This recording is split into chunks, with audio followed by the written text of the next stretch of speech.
Paano nga ba i-delete ang GCash account natin online? Ano-ano nga ba yung mga requirements at ano-ano nga ba yung mga dapat muna nating gawin? By the way, kung first time mo sa channel natin, gusto mo pa ng mga online tutorial videos katulad nito, please click the subscribe button. As soon as makapag-login ka sa GCash, pwedeng pumunta sa profile, and then dito, i-click lang tong arrow, makikita mo sa pinakababa yung delete account. I-tap lang yan, at ito yung mga dapat mo nang gawin bago tayo mag-delete ng account sa GCash. Bayaran yung mga outstanding balance sa GLoan, GCredit at GGives. I-empty na rin yung balanse natin, pwedeng gamitin pangbayad online, pangbayad ng mga bills, or i-cash out. Also, kung sakaling meron kang pera sa GSave or GInvest, sinasabi dito na pwede na siyang or mas maganda na i-withdraw na din. Dagdagan ko na lang din na kung sakali na meron ka palang mga pending orders, especially kung nag-i-invest ka, mapa GFunds, GCrypto, or GStocks PH, at may pending order ka nga dyan, ibig sabihin bumili or nagbenta ka ng shares, hindi mag-proceed yung pag-delete na account kung sakaling hindi pa yan nasa-settle. Pero kung sakaling wala ka namang GInvest accounts, wala kang GSave, also wala ka rin sa Borrow, yung GLoan, GCredit, GGives ng GCash, ang pinakamagandang gawin ay tanggalin na yung laman ng GCash account natin.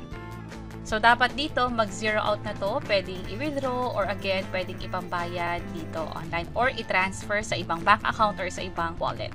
Kapag okay na, pwede na mag-proceed sa pag-delete na account, i-click lang tong proceed at mag-submit na tayo ng ticket. Tandaan din na mag-prepare ng one valid ID at selfie na rin na hawak yung ID na iyon. Sa ID, ito yung tinatanggap ng GCash, National ID, Passport, yung sa Pag-ibig Loyalty Card Plus, Driver's License, Postal ID, PRC ID, at yung ID natin galing sa SSS. I-scroll down lang to. By the way, kung newly verified yung account mo, pwede mo i-click itong link na to. Baka kasi ang kailangan mo lang ay palitan pala yung GCash number mo. Kapag ganoon, pwedeng sundin itong proseso na to, pero kung tingin mo, kailangan mo na talagang i-delete yung GCash account mo, hindi ka na talaga gagamit ng GCash muna, or permanently, pwede nang mag-proceed.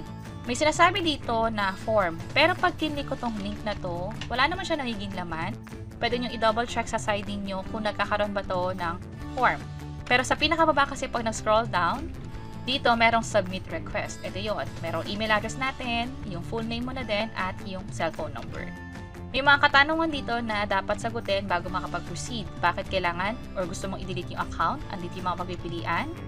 I-check lang to. And then, bakit ayaw mo na ng GCash? Pipili ka lang din ng mga dahilan dito. May mga follow-up question depende sa pinili mo sa pangalawang tanong. Kung sakaling iba pala yung sagot mo dito, yung follow-up question yan ay magbabago.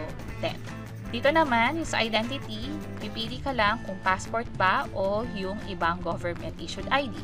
Next naman, kung sakali naman na may authorized representative ka, pwede rin naman ma-process nila yon, pero kailangan din nilang mag-provide ng valid ID.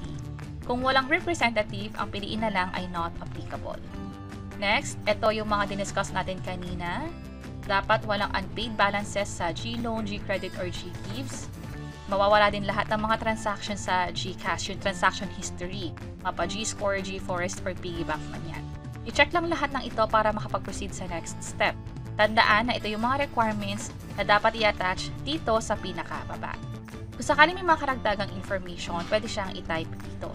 Kapag okay na, na-attach nyo na yung mga documents na kailangan, especially yung valid ID at yung selfie, pwede nang i-submit ito. At dapat, within 5 business days, makakuha kayo ng confirmation mula sa GCash na nagsasabi na pwedeng successful na yung pag-process ng GCash deletion account. Pero kung sakali naman na iba yung nakukuha ninyo, i-double check nyo yung pinadalang message ng GCash. Baka kasi may mga pending requirements or documents na kailangan mula sa inyo. At habang naghihintay din ng pag-update ng GCash kung successful ba o hindi yung pag-delete na account, pwede kayong mag-follow up. Paano gawin yon? Dito sa profile ninyo, mag-scroll down lang, i-click itong help, at makikita nyo itong tickets. Dapat pag kinlik nyo yan, after processing, makikita nyo na yung mga active na ticket nyo dito at nandun na rin yung detalye kung approved or rejected ba yung application nyo ng account deletion sa GCash. And that's it. Sana nakatulong tong video na to. Kung pakiclick ang like button at para sa iba't ibang mga tutorial videos, pwede nyo i-check ito nasa baba. Sana makatulong and see you sa mga next videos. Bye-bye!